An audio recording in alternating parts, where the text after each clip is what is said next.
하나님 나라 복음을 살아가는 매일의 동행. 오늘 말씀은 민수기 4장 1절부터 33절의 말씀입니다. 또 여호와께서 모세와 아론에게 말씀하여 이르시되 레위 자손 중에서 고앗 자손을 그들의 종족과 조상의 가문에 따라 집계할지니 곧 30세 이상으로 50세까지 회막의 일을 하기 위하여 그 역사에 참가할 만한 모든 자를 계수하라. 고앗 자손이 회막 안의 지성물에 대하여 할 일은 이러하니라. 진영이 전진할 때에 아론과 그의 아들들이 들어가서 칸 막는 휘장을 걷어 증거궤를 덮고 그 위를 해달의 가죽으로 덮고 그 위에 순청색 보자기를 덮은 후에 그 채를 꿰고 진설병의 상에 청색 보자기를 펴고 대접들과 숟가락들과 주발들과 붓는 잔들을 그 위에 두고 또 항상 진설하는 떡을 그 위에 두고 홍색 보자기를 그 위에 펴고 그것을 해달의 가죽 덮개로 덮은 후에 그 채를 깨고 청색 보자기를 취하여 등잔대와 등잔들과 불 집게들과 불똥 그릇들과 그 쓰는 바 모든 기름 그릇을 덮고 등잔대와 그 모든 기구를 해달의 가죽 덮개 안에 넣어 매는 틀 위에 두고 금제단 위에 청색 보자기를 펴고 해달의 가죽 덮개로 덮고 그 채를 깨고 성소에서 봉사하는 데에 쓰는 모든 기구를 취하여 청색 보자기에 싸서 해달의 가죽 덮개로 덮어 매는 틀 위에 두고 제단의 재를 버리고 그 제단 위에 자색 보자기를 펴고 봉사하는 데에 쓰는 모든 기구 곧 불 옮기는 그릇들과 고기 갈고리들과 부삽들과 대야들과 제단의 모든 기구를 두고 해달의 가죽 덮개를 그 위에 덮고 그 채를 깰 것이며 진영을 떠날 때에 아론과 그의 아들들이 성소와 성소의 모든 기구 덮는 일을 마치거든 고앗 자손들이 와서 맬 것이니라. 그러나 성물은 만지지 말라. 그들이 죽으리라. 회막 물건 중에서 이것들은 고앗 자손이 맬 것이며 제사장 아론의 아들 엘르아살이 맡을 것은 등유와 태우는 향과 항상 드리는 소제물과 관유이며 또 장막 전체와 그 중에 있는 모든 것과 성소와 그 모든 기구니라. 여호와께서 또 모세와 아론에게 말씀하여 이르시되 너희는 고앗 자손의 지파를 레위인 중에서 끊어지게 하지 말지니 그들이 지성물에 접근할 때에 그들의 생명을 보존하고 죽지 않게 하기 위하여 이같이 하라. 아론과 그의 아들들이 들어가서 각 사람에게 그가 할 일과 그가 맬 것을 지휘하게 할지니라. 그들은 잠시라도 들어가서 성소를 보지 말라. 그들이 죽으리라. 여호와께서 또 모세에게 말씀하여 이르시되 게르손 자손도 그 조상의 가문과 종족에 따라 계수하되 30세 이상으로 50세까지 회막에서 복무하며 봉사할 모든 자를 계수하라. 게르손 종족의 할 일과 맬 것은 이러하니 곧 그들이 성막의 휘장들과 회막과 그 덮개와 그 위에 해달의 가죽 덮개와 회막 휘장문을 매며 뜰의 휘장과 성막과 제단 사방에 있는 뜰의 휘장문과 그 줄들과 그것에 사용하는 모든 기구를 매며 이 모든 것을 이렇게 맡아 처리할 것이라. 게르손 자손은 그들의 모든 일, 곧 맬 것과 처리할 것을 아론과 그의 아들들의 명령대로 할 것이니 너희는 그들이 맬 짐을 그들에게 맡길 것이니라. 게르손 자손의 종족들이 회막에서 할 일은 이러하며 그들의 직무는 제사장 아론의 아들 이다말이 감독할지니라. 너는 무라리 자손도 그 조상의 가문과 종족에 따라 계수하되 30세부터 50세까지 회막에서 복무하며 봉사할 모든 자를 계수하라. 그들이 직무를 따라 회막에서 할 모든 일, 곧 그 맬 것은 이러하니 곧 장막의 널판들과 그 띠들과 그 기둥들과 그 받침들과 뜰 둘레의 기둥들과 그 받침들과 그 말뚝들과 그 줄들과 그 모든 기구들과 그것에 쓰는 모든 것이라. 너희는 그들이 맡아 맬 모든 기구의 품목을 지정하라. 이는 제사장 아론의 아들 이다말의 수하에 있을 무라리 자손의 종족들이 그 모든 직무대로 회막에서 행할 일이니라.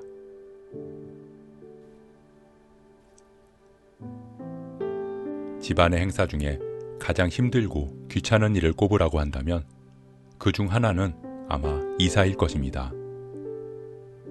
요즘은 포장이사 서비스가 잘 되어 있어서 많은 수고를 덜었지만 포장이사가 있기 전에는 이삿날이 잡히면 온 가족은 매일매일 자신의 물건들을 박스나 보자기에 싸거나 노끈으로 묶으며 짐을 정리해야 했습니다.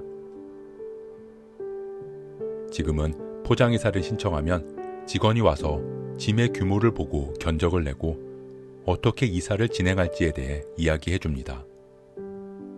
가전제품은 파손되지 않도록 겉은 두껍고 안은 부드러운 포장재를 써서 옮길 것이고 이불과 옷은 더러운 먼지가 묻지 않도록 비닐로 이중 포장을 해서 박스에 담아 옮길 것이고 그릇들은 깨지지 않도록 완충 보호 비닐로 개별 포장할 것이라는 등의 설명을 해줍니다. 그리고 마지막에 한마디를 덧붙입니다. 귀중품은 직접 포장하셔서 개별적으로 챙기셔야 합니다. 오늘 본문은 회막을 섬기는 레위 자손들의 직무에 대해 이야기하고 있습니다. 레위 종족은 게르손 자손과 고앗 자손과 무라리 자손이며 각각은 회막에서의 맡은 임무가 있었습니다. 지금 이스라엘 백성들은 광야에서 생활하고 있습니다. 광야에서 생활한다는 것은 한 곳에 머무르지 못한다는 것입니다. 하나님의 인도하심에 따라 회막을 옮기고 그에 따라 모든 백성들도 각자의 장막을 옮겨야 했습니다. 한마디로 모든 백성의 이사입니다. 하지만 다른 것이 있다면 이삿날이 정해지지 않았다는 것입니다. 불기둥과 구름기둥이 이동하면 밤이든 낮이든 바로 짐을 정리해서 이동해야 했고 불기둥 구름기둥이 멈추면 한 달이든 6개월이든 그 자리에 머물러 있어야 했습니다. 회막 역시 마찬가지입니다. 하나님은 회막을 옮기는 일을 레위 종족들에게 맡기셨습니다. 각자에게 주어진 직무와 관련된 기구들과 짐들을 맡아서 옮깁니다. 그런데 하나님은 회막 안의 지성물에 대해서만큼은 레위 자손이 아닌 아론과 그의 아들들에게 직접 맡기셨습니다. 한마디로 귀중품은 레위인이 아닌 아론과 그의 아들들, 제사장들에게 맡기시겠다는 것입니다. 진영이 전진할 때 아론과 그의 아들들이 회막 안에 들어가 지성물을 포장합니다. 증거계를 덮고 그 위에 해달 가죽을 덮고 또 그 위에 보자기를 덮습니다. 진설병상에 보자기를 펴고 그 위에 기구들과 진설병을 두고 보자기를 다시 덮고 그 위에 해달 가죽을 덮습니다. 그렇게 성소 안의 모든 성물들의 포장을 다 끝냈을 때 고앗 자손들은 와서 그 채를 메고 이동합니다. 그렇게 40년이라는 광야 생활 동안 레위 자손들은 맡겨진 직무에 따라 회막을 옮깁니다. 그런데 혹시 40년 동안 레위인의 누군가가 불만을 제기했다면 어땠을까요?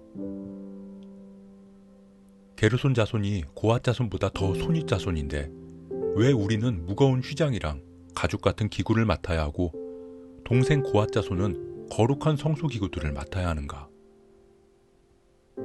아론과 그의 아들들도 고앗 자손이고 나도 고앗 자손인데 왜 귀중품은 제사장들만 맡아야 하는가? 라고 말입니다.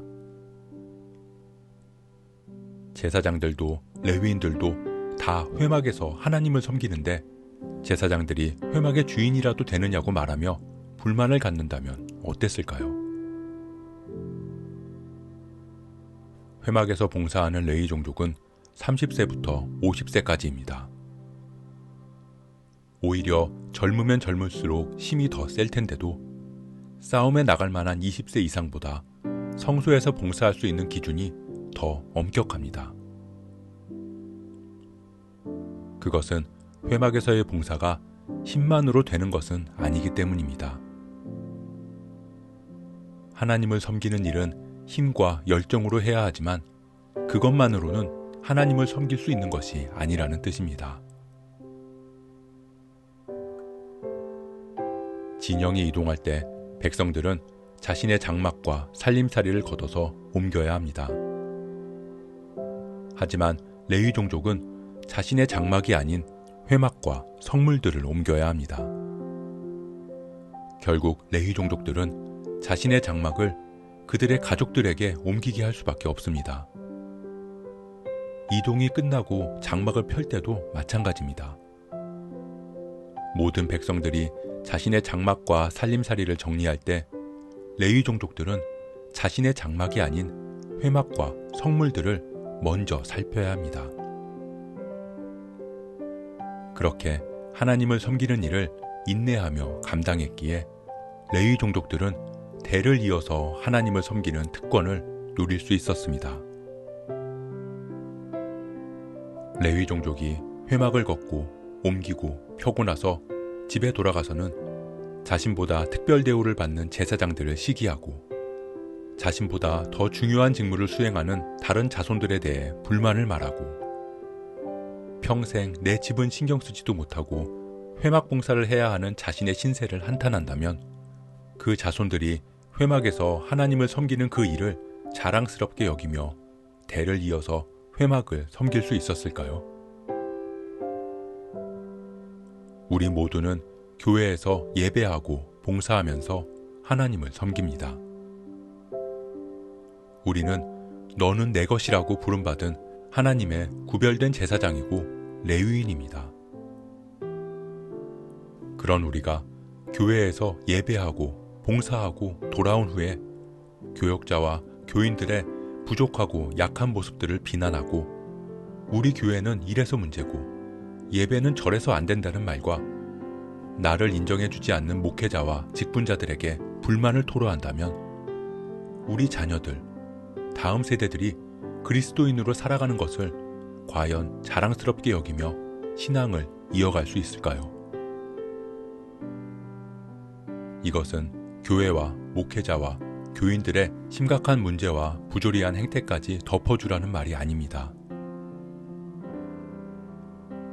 회막에서 봉사할 레위인을 30세에서 50세로 규정한 이유는 하나님을 섬기는 것에는 힘과 열정은 다소 부족할지라도 혈기가 아닌 사랑과 인내와 온유와 절제가 더 중요하기 때문일 것입니다. 사랑하는 성도 여러분, 하나님은 레위 종족 각 자손들에게 사명을 맡기셨습니다. 그리고 하나님은 우리를 부르셔서 한 사람 한 사람에게 하나님을 섬길 사명을 맡기셨습니다. 누군가는 가정에서, 누군가는 학교에서, 누군가는 직장과 일터에서, 또 누군가는 교회에서 그렇게 우리를 부르신 곳에서 구별된 사명자로 살아가도록 명령하셨습니다. 때로는 내가 하는 일이 보잘것없어 보일 때도 있습니다. 어떤 사람은 크고 화려하게 이름을 드러내며 하나님을 섬기는 것 같은데 나는 그저 작은 교회 안에서 이름도 없이 작은 일들을 하고 있는 것 같이 느껴지기도 합니다. 하지만 하나님은 우리가 얼마나 크고 화려한가 보다 우리가 얼마나 맡겨진 일을 충성스럽게 감당하느냐를 통해 우리를 평가하십니다. 오늘도 우리는 평범하고 소박한 일상을 살아갈 것입니다. 하지만 그 안에서 우리에게 주어진 사명, 삶의 자리에서 하나님을 섬기며 하나님의 뜻대로 살아가는 우리가 되길 소원합니다. 그렇게 충성된 우리의 삶을 통해 우리의 자녀와 다음 세대들이 하나님을 섬기는 신앙의 특권을 자랑스럽게 이어갈 수 있길 주님의 이름으로 축복합니다. 오늘 말씀 묵상하면서 기도함으로 마음에 새기겠습니다. 우리에게 하나님을 섬길 수 있도록 불러주신 은혜에 감사드립니다. 우리가 주어진 삶의 자리에서 온전히 하나님을 섬기며 살아가겠습니다. 크고 화려하진 않아도 작은 것 하나도 하나님의 뜻대로 충성되게 살아가게 하시고 우리를 부르신 그 자리에서 거룩하게 구별된 하나님의 자녀로서 담대하게 살아가게 하옵소서. 그렇게 하나님을 섬기는 특권을 우리의 자녀들과 다음 세대와 세상에 전하는 우리의 삶이 되게 하옵소서. 이 모든 말씀 우리를 거룩한 자녀로 부르신 예수 그리스도의 이름으로 기도합니다.